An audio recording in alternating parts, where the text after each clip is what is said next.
दिया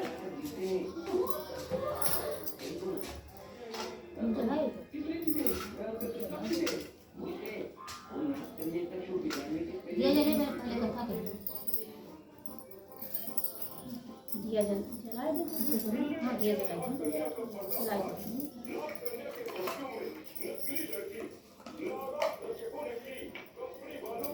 जलाओ इसी का पहले बाद में करना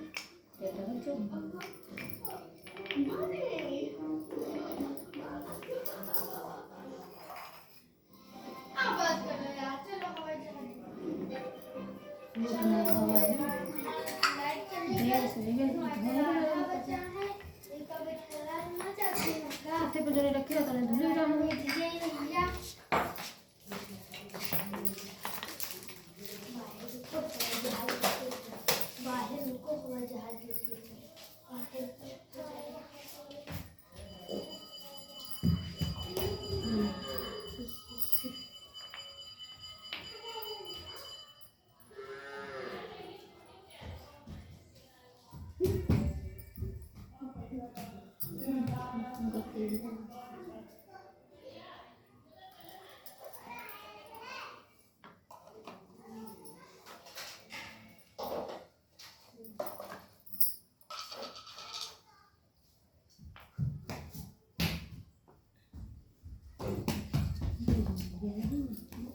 नहीं भैया इधर देखो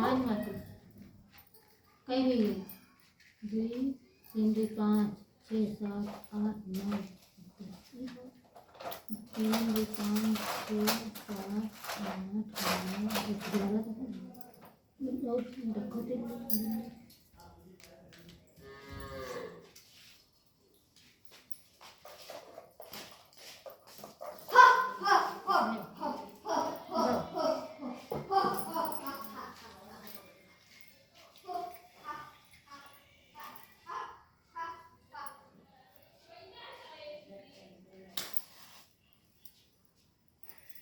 सही करो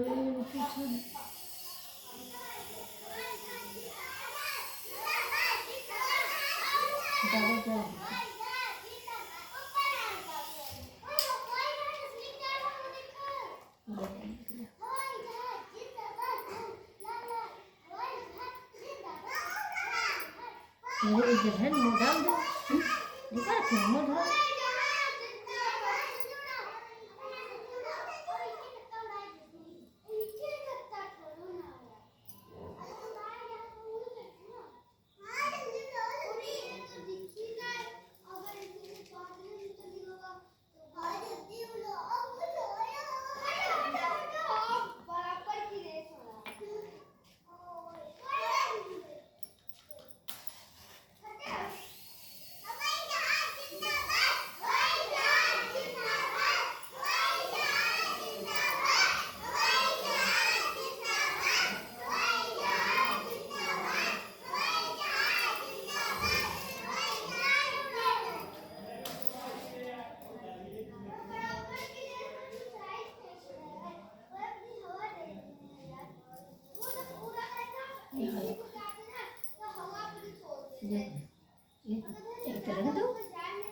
डाल चला लेती हूँ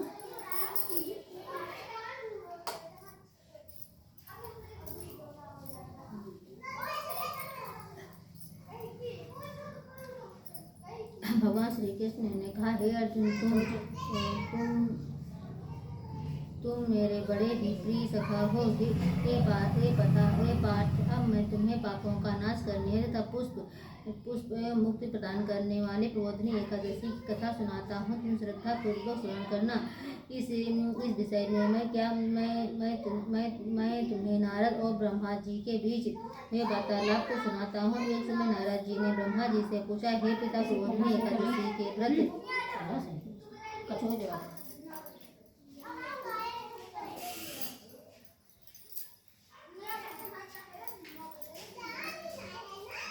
क्या फल होता है? आप कृपा करके मुझे यह सब विधान को बताइए। ब्रह्मा जी ने कहा, हे पुत्र, कार्तिक माह के शुक्ल पक्ष की रोहिणी एकादशी के व्रत का फल क्या है?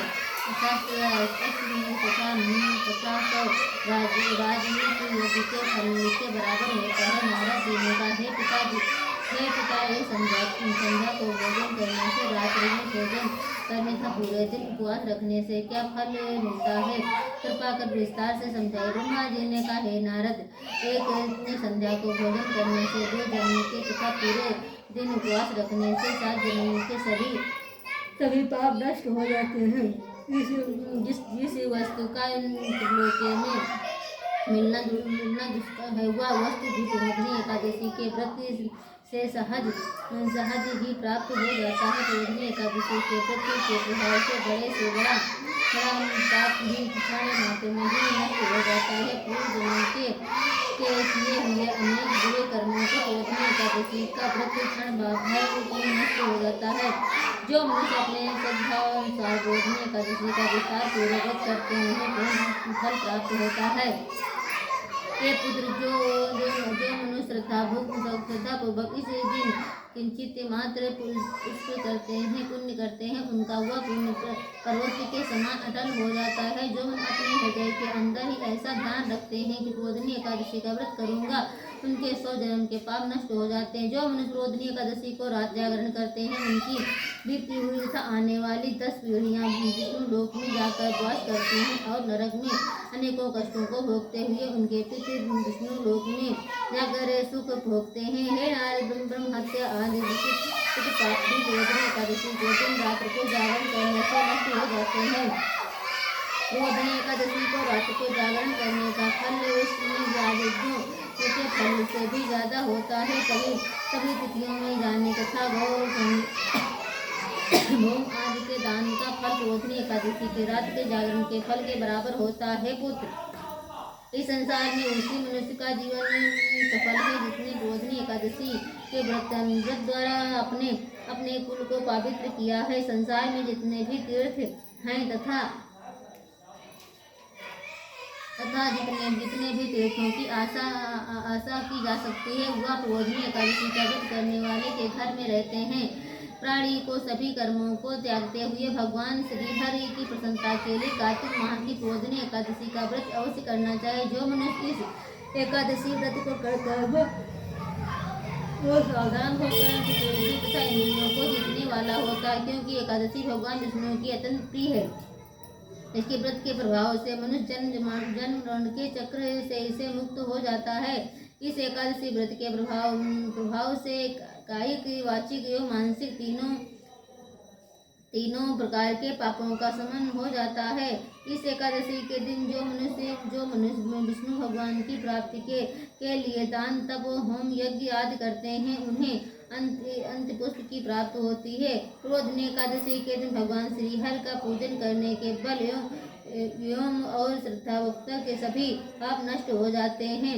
इस एकादशी की रात को जागरण करने का फल सूर्य ग्रहण के समय स्नान करने के फल से 80 गुना ज्यादा होता है। मनुष्य अपने जन्म से लेकर जो पुण्य करता है, वह पुण्य रोहिणी एकादशी के व्रत के पुण्य के सामने व्यर्थ है। जो मनुष्य इस रोहिणी एकादशी का व्रत नहीं करता है, उसके सभी पुण्य व्यर्थ हो जाते हैं। इसीलिए हे पुत्र, तुम्हें भी विधान पूर्वक भगवान विष्णु का पूजन करना चाहिए। जो मनुष्य कार्तिक माह के धर्म होकर अन्य व्यक्तियों का अन्न नहीं खाते हैं, उन्हें चंद्रग्रहण व्रत के फल की प्राप्त होती है। कार्तिक माह में प्रभु दान आदि से उतने प्रसन्न होते हैं जितने ही शास्त्रों की कथा सुनने से प्रसन्न होते हैं। कार्तिक माह में जो मनुष्य प्रभु की कथा को थोड़ा बहुत पढ़ते हैं या सुनते हैं, उन्हें 100 गौओं के दान के फल की प्राप्त होती है। ब्रह्मा जी की बात सुनकर नारद जी बोले, हे पिता, अब आप एकादशी के व्रत का विधान कहिए और कैसा व्रत करने से किस पुण्य की प्राप्ति होती है, कृपा कर ये सब समझाइए। नारद जी की बात सुनकर ब्रह्मा जी बोले, हे पुत्र, इस एकादशी के दिन मनुष्य को ब्रह्म मुहूर्त में उठ जाना चाहिए और स्नान से निवृत्त होकर वह व्रत का संकल्प करना चाहिए। उस समय भगवान विष्णु से प्रार्थना करनी चाहिए कि हे प्रभु, आज मैं निराहार रहूंगा। दूसरे दिन भोजन करूंगा, इसीलिए आप मेरी रक्षा करें। इस प्रकार प्रार्थना करके भगवान का पूजन करना चाहिए और व्रत प्रारंभ करना चाहिए। उस रात्रि को भगवान के समीप गायन, नृत्य, बाजे तथा कथा कीर्तन करते हुए रात व्यतीत करनी चाहिए। प्रबोधिनी एकादशी के दिन कृपाण को त्याग कर भक्ति से पुण्य से अगर धूप पास से भगवान की आराधना करनी चाहिए। शंख से, जल से भगवान को अर्घ देना चाहिए।